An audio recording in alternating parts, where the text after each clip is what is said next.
ছোটবেলাকে মনে করিয়ে দিতে আজকে সেই ছোটবেলার কটকটি বানিয়ে দেখাবো তোমাদের।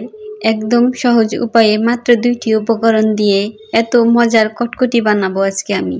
খুবই সিম্পল উপায়ে, কোনো রকম ঝামেলা নেই এবং কিভাবে সংরক্ষণ করতে পারবে খুব সহজেই সব তোমাদের বলবো এই ভিডিওতে।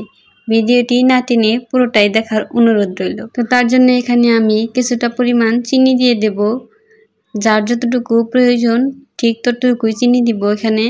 এখানে আমি কিছুটা পরিমাণ পানি দেব। পানির পরিমাণ খুবই অল্প দিতে হবে। আমি আসলে ভুল করে বেশি দিয়ে ফেলেছি, যেটা তোমাদের বলা উচিত ছিল, তাই আমি তোমাদের বলে দিলাম।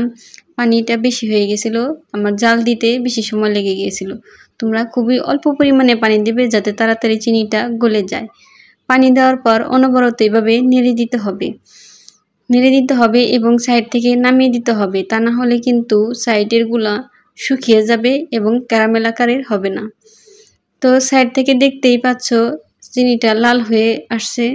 এভাবে অনবরত নেড়ে দিলেই চিনিটা লাল হবে। এই যে সব চিনি মেল্ট হয়ে গেছে। কিছুক্ষণ পর পর থেমে এভাবে নাড়া দিলেই এক সাইড থেকে দেখা যাবে ক্যারামেল আকার ধারণ করেছে এবং বুঝতে পারবে কখন নাড়া দিতে হবে এবং কখন উপর থেকে নামিয়ে দিতে হবে। এভাবে আমি নাড়াচাড়া করে নেব যাতে এক সাইডে পুড়ে না যায় এবং এক সাইডে আবার চিনি দলা পাকিয়ে না যায়।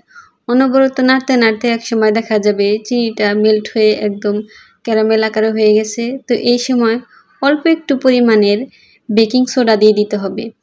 বেকিং সোডা দিয়ে অনবরত নাড়তে হবে এই সময়, তা না হলে কিন্তু বেকিং সোডা পড়ে যাবে।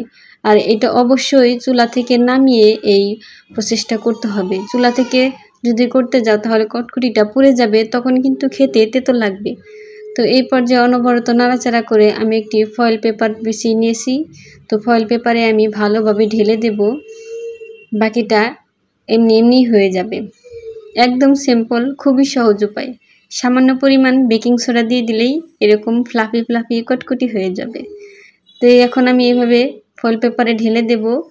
ঠান্ডা হওয়া পর্যন্ত অপেক্ষা করব। ঠান্ডা হয়ে গেলে তোমাদের আমি এটা ফয়েল পেপার থেকে উঠিয়ে দেখাবো কতটা পারফেক্টলি এই কটকটিটা হয়েছে। ফিরে আসবো আমি মাত্র 10 মিনিট পর। 10 মিনিট পরেই কটকটিটা ঠান্ডা হয়ে যাবে। তো 10 মিনিট পরে ফিরে এসে দেখি কটকটিটা ঠান্ডা হয়ে গেছে। এখন আমি ফয়েল পেপার থেকে ছাড়িয়ে নিচ্ছি। এটা ফয়েল পেপারে দেওয়ার কারণ হচ্ছে খুব সহজে এটা উঠিয়ে ফেলা যায়। আপনারা চাইলে বেকিং পেপারেও দিতে পারেন। তো এই যে দেখুন কতটা পারফেক্টলি হয়েছে। কিছু দিয়ে ভেঙে ফেলতে পারেন কিংবা উপর থেকে ছেড়ে দিলেই এটা অনায়াসে ভেঙে যাবে। দেখুন একদম সেই ছোটবেলায় খাওয়ার কটকটির মতো না? অনেক মজা হয়েছে। আপনারা একবার হলেও ট্রাই করে দেখবেন। ভিডিওটি ভালো লাগলে অবশ্যই আমার চ্যানেলটি সাবস্ক্রাইব করবেন। কেমন হয়েছে আমার ভিডিও অবশ্যই জানাতে ভুলবেন না। এটি নর্মাল ফ্রিজে বেশ কিছুদিন সংরক্ষণ করা যাবে। বাইরে রাখলে অতিরিক্ত গরমে এটি মেল্ট হয়ে যেতে পারে। মেহমানদের সামনে যদি এই তোমার বানানো কটকটি দাও তাহলে কিন্তু মেহমানরা খুবই খুশি হয়ে যাবে। তো আশা করি সবাই ভালো থাকবে। খোদা হাফেজ।